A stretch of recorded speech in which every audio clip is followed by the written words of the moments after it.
Allah Azza wa Jal apabila menciptakan manusia, tidak diciptakan sia-sia.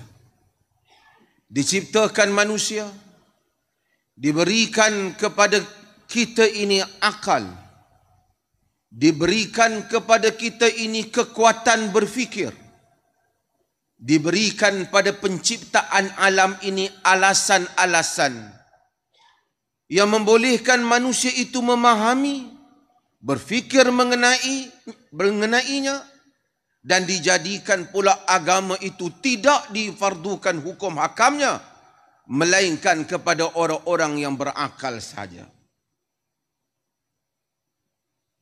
Ayat-ayat di dalam kitabnya menggesa supaya kita berfikir, menggesa supaya kita berakal, menggesa supaya kita menggunakan sedaya mungkin keupayaan akal ini untuk memahami yang baik, mengelakkan yang jahat, mengikut yang betul, menghindarkan yang salah. Quran mengulangi pada banyak tempat, afala ta'qilun, tidakkah kamu berakal? Afala tatafakkarun, tidakkah kamu berfikir? Supaya manusia berfikir menggunakan akal. Tidak memadai dengan itu sahaja. Diutuskan para rasul kerana akal saja tidak akan dapat mencapai hakikat kebenaran yang terlindung daripada apa yang berkemampuan panca indera manusia mencapainya.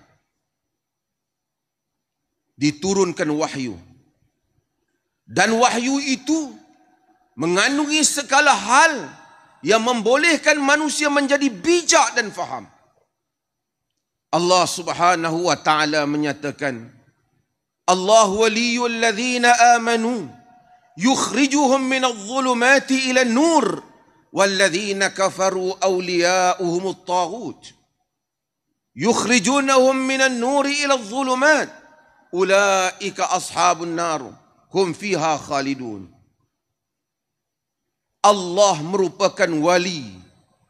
Allah merupakan pelindung bagi orang-orang yang beriman. Ia mengeluarkan mereka daripada kegelapan-kegelapan. Kerana banyaknya kegelapan itu. Ila nur, kepada cahaya.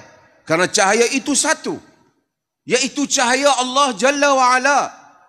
Sementara orang-orang kafir yang menjadi pelindung mereka ialah taghut, syaitan, dan setiap yang melampaui batas, taghut, mengeluarkan mereka daripada cahaya yang satu yang benar kepada kegelapan-kegelapan. Mereka itulah ahli neraka, mereka kekal di dalamnya. Dengan misi ini, para rasul datang mengeluarkan manusia daripada kegelapan kepada cahaya, daripada kedangkalan, kebodohan, mengikut secara membabi buta, tidak berfikir, tidak menggunakan logik yang kuat, ditipu dan dipengaruhi oleh manusia-manusia yang berkepentingan, yang mempergunakan nama Tuhan, yang mempergunakan nama kehidupan. Rasul datang membawa wahyu yang mencerdikkan manusia. Maka Allah menurunkan kitab-kitabnya, menghantar bertalu-talu para rasulnya, sehinggalah kepada Nabi kita yang terakhir, Nabi kita Muhammad sallallahu alaihi wasallam. Namun manusia yang dihantar kepadanya para rasul, seringkali ada yang menentangnya, ada juga yang mengubah risalahnya. Sedangkan Rasul telah menjalankan tugasnya. Allah menceritakan tentang Nabi kita Muhammad sallallahu alaihi wasallam dalam surah Al-Jumu'ah yang kita baca, sering kita baca, dan surah yang dinamakan dengan nama hari ini Huwallazi ba'atha fil ummiyina rasulan minhum yatlu 'alaihim ayatihi wa yuzakkihim wa yu'allimuhumul kitaba wal hikmah wa in kanu min qablu lafi dhalalin mubin. Dialah yang telah menghantar rasul di kalangan kepada kaum yang ummiyin, yang mereka itu tidak tahu menulis dan membaca, ataupun kebanyakan mereka itu tidak tahu menulis dan membaca, ataupun kebanyakan mereka itu jahil tentang wahyu. Yatlu 'alaihim ayatih. Rasul itu membaca kepada mereka ayat-ayatnya. Wa yuzakkihim, membersihkan mereka. Wa yu'allimuhumul kitaba wal hikmah, mengajar kepada kita kitab dan hikmah, kebijaksanaan. Dan sebahagian para ulama menafsirkan itu sebagai sunnah yang membawa kepada kebijaksanaan manusia. Apabila Rasul wafat, perjuangan Rasul diwarisi oleh para sahabat, tabi'in, tabi'in, yang merupakan golongan terbaik salaf bagi umat ini. Namun lama kelamaan, bukan semua manusia beristiqamah di atas jalan agama. Bukan saja manusia itu tidak beristiqamah, ada juga di kalangan manusia itu yang mengubah agama. Hal yang sama berlaku pada ahlul kitab yang terdahulu, berlaku juga kepada agama Rasul kita Muhammad sallallahu alaihi wasallam. Maka munculnya ajaran-ajaran yang salah. Nabi sallallahu alaihi wasallam menyatakan, "Ma min nabiyyin ba'athahu Allah fi ummatihi qabli illa kana fi ummatihi hawariyun wal ashab." Tidak ada nabi yang Allah utuskan sebelumku kepada umatnya, melainkan ada di kalangan umatnya hawariyun wal ashab. Sahabat hawariyun, penyokong-penyokong yang setia, taat setia, dan ashab, dan sahabat-sahabat yang bersama dengan baginda.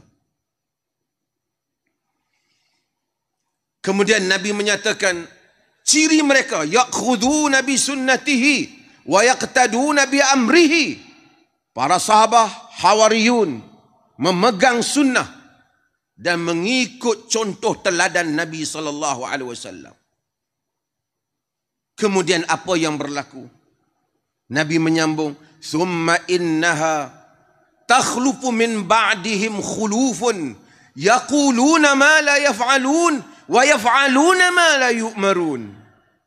Kemudian selepas daripada itu, setelah para sahabat, setelah orang-orang yang setia tidak ada, diwarisi selepas daripada itu kaum, orang yang menggantikan generasi yang baru yang selepas daripadanya, yang tidak istiqamah.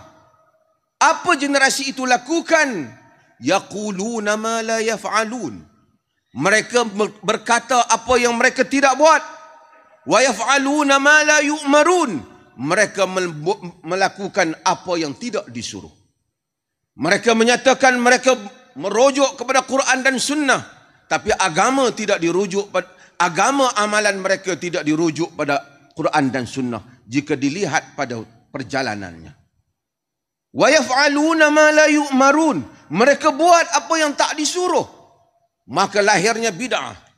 Lahirnya perkara-perkara yang diada-adakan, khurafat dan tahyul yang diletakkan atas nama agama. Faman jahadahum biyadihi fahuwa mu'min, kata Nabi. Sesiapa yang berjihad menentang mereka dengan tangannya, dia mukmin.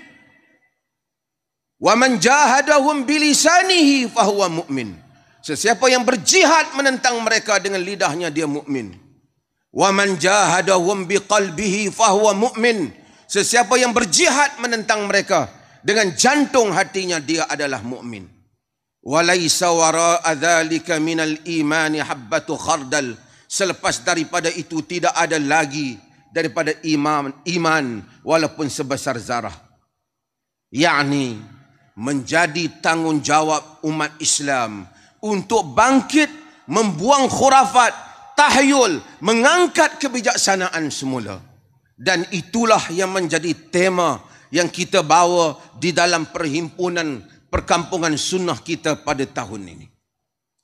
Dan jihad ini untuk membersihkan agama ini, supaya agama kembali kepada sumbernya Quran dan sunnah, kebijaksanaan akal, kepada kewarasan yang benar, membuang khurafat dan tahyul, membuang hal-hal yang tidak munasabah, yang dinasabkan kepada agama, adalah merupakan jihad yang diperintahkan oleh Nabi kita Muhammad sallallahu alaihi wasallam.